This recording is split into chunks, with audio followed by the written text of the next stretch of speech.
নমস্কাৰ বন্ধু বান্ধৱীসকল, মোৰ এই চেনেলৰ অন্য এটা ভিডিঅ'লৈ আপোনালোকক স্বাগতম জনাইছোঁ। বন্ধু বান্ধৱীসকল, আপোনালোকে নিশ্চয় গম পাইছিল 2023 চনৰ বাজেট মতে 3000 ফৰেষ্ট ডিপাৰ্টমেণ্টত পদ মুকলি হোৱা কথা ঘোষণা কৰিছিল।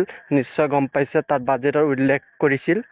বন্ধু বান্ধৱীসকল, যিদিনাখনি AFPFৰ POP অনুষ্ঠিত হৈ গ'ল, তাত আমাৰ CM ছাৰে ঘোষণা কৰিলে যে 600 ফৰেষ্ট বেটেলিয়ানত পদ মুকলি হ'ব। আৰু বহুতে কৈ আছে যে ফৰেষ্ট ডিপাৰ্টমেণ্টৰ কোনটো বিভাগত এই পদবোৰ মুকলি হ'ব, মই আপোনালোকক ক'ব বিচাৰিছোঁ। নিশ্চয় বন্ধু বান্ধৱীসকল বুজি পাইছে যে ফৰেষ্ট ডিপাৰ্টমেণ্টৰ কনষ্টেবল দুবিধ আছে, অৰ্থাৎ AFPF আৰু ফৰেষ্ট গাৰ্ড। নিশ্চয় গম পাইছে, যিদিনাখনি AFPFৰ POP অনুষ্ঠিত হৈ যায়, সেই POPতে অনুষ্ঠিত হৈ থকা সময়তে ডক্টৰ হিমন্ত বিশ্ব শৰ্মা ছাৰে ঘোষণা কৰে যে আছাম পুলিচৰ ফৰেষ্ট ডিপাৰ্টমেণ্টৰ 600টা পদ মুকলি হ'ব 2025 চনৰ ফেব্ৰুৱাৰী মাহত।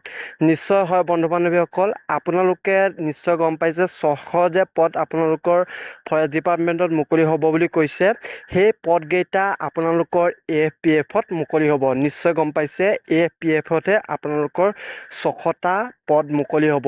আপোনালোকে ধৰি লওক মিনিমাম 600টা, তাতকৈ আপোনালোকে ধৰি লওক 800টাৰ ভিতৰত আপোনালোকৰ সেই পদসমূহ মুকলি হ'ব। নিশ্চয় গম পাইছে, যিসমূহ 2023 বৰ্ষৰ বাজেটত উল্লেখ কৰিছিল যে 3000 মান পদ মুকলি হ'ব, তাৰে 600 মান পদ AFPFত মুকলি হ'ব। এই 600 যে পদ মুকলি হ'ব, কিন্তু সেই পদসমূহ কোনো ধৰণৰ ফৰেষ্ট গাৰ্ডত মুকলি নহয়। সেই পদসমূহ আপোনালোকৰ মুকলি হ'ব AFPFত। আপোনালোকে ফৰেষ্ট গাৰ্ড মানে নিশ্চয় বুজি পাইছে, যিসমূহ আমি ৱাকিং টেষ্ট দিব লাগে 26 কিলোমিটাৰ, সেই 26 কিলোমিটাৰ যিটো আপোনালোকে দিব লাগে, সেই পদটো এই 600টাৰ ভিতৰত নপৰে। এই 600টা পৰিব AFPFৰ। নিশ্চয় গম পাইছে। আৰু বন্ধু বান্ধৱীসকল নিশ্চয় গম পাইছে, আছাম পুলিচৰ ABUB আৰু কামাণ্ডোৰ ইণ্টাৰভিউ অনুষ্ঠিত হ'ব অক্টোবৰ মাহত। আপোনালোকে বহুতেই প্ৰেক্টিচ চলাই আছে নিৰ্দিষ্টভাৱে ভালদৰে। আপোনালোকে গম পাইছোঁ, বহুতেই ভালদৰে এইবাৰ প্ৰেক্টিচ চলাই আছে, কিন্তু আপোনালোকৰ মাজৰ পৰা বহুতে এইবাৰ চাকৰি পাব। নিশ্চয় গম পাইছে, তাৰে এজন কেণ্ডিডেট হ'লেও মই চেষ্টা কৰিছোঁ যিমান পাৰোঁ দিবলৈ। এইবাৰ আপোনালোকে যিমান পাৰে চেষ্টা কৰক দিবলৈ।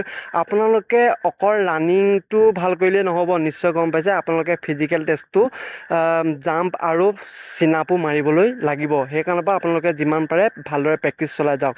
মই প্ৰেক্টিচ ফিল্ডত চলাব পৰা নাই, মই ৰাস্তাতে চলাই আছোঁ। ফিল্ডখন অকণমান প্ৰব্লেম হৈ আছে, কাৰণ ফিল্ডখনত পানী হৈ থকাৰ বাবে মই ফিল্ডত ৰানিং কৰিব পৰা নাই। সেইকাৰণৰ পৰা ৰাস্তাতে ৰানিং কৰি আছোঁ। নিশ্চয় গম পাইছে বন্ধু বান্ধৱীসকল, আপোনালোকে যিমান পাৰে প্ৰেক্টিচ চলাই যাওক।